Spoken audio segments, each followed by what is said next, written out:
Cylinder में oxygen बिल्कुल भी नहीं है और सांस से तड़प रहा है। আমরা জানি মৃত্যু অবধারিত, কিন্তু এমন মর্মান্তিক ও হৃদয় বিদারক বিদায় কজন দেখেছে? হঠাৎ করে অসুস্থ আদরের সন্তান, আর তাকে বাঁচাতে দ্রুত গতিতে হাসপাতালের দিকে ছুটছে সরকারি অ্যাম্বুলেন্স, কিন্তু মুহূর্তেই যেন কাল হয়ে দাঁড়ালো চরম গাফিলতি। চলন্ত অ্যাম্বুলেন্সই হুট করে শেষ হয়ে গেল লাইফ সেভিং অক্সিজেন।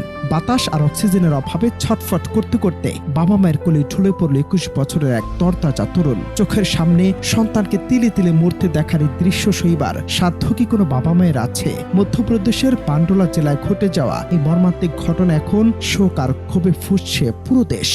ऑक्सीजन गाड़ी में ख़त्म हो गई है। व्यवस्थाएं गवर्नमेंट की इतनी अच्छी हो गई है कि ऑक्सीजन ही नहीं मिल रही है।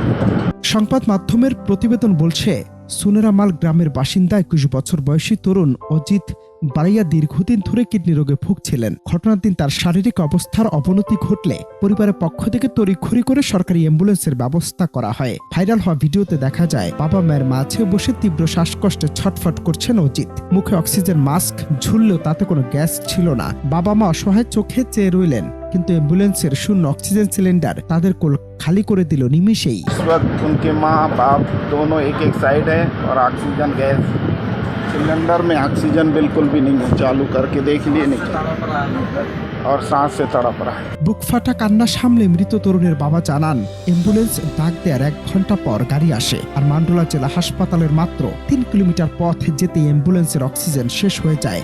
যাত্রাপথে অক্সিজেন সরবরাহ চালু থাকলে তার ছেলে বেঁচে যেত, এমনটাই আশা ছিল তার। জেলা হাসপাতালে পৌঁছানোর আগেই বাবা মায়ের কোলে শেষ নিঃশ্বাস ত্যাগ করেন অজিত। স্বাস্থ্য ব্যবস্থার এই চরম উদাসীনতা ও জরুরি সেবার নামে এমন অবহেলা এক নিমিষে কেড়ে নিল একটি ডালপালা মেলা তাজা স্বপ্ন।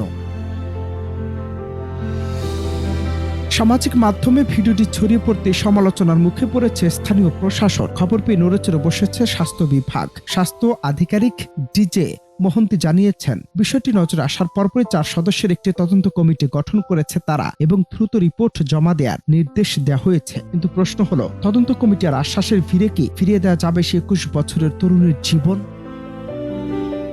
অনন্ত হাসান মাসুদ, বাংলা টিভি।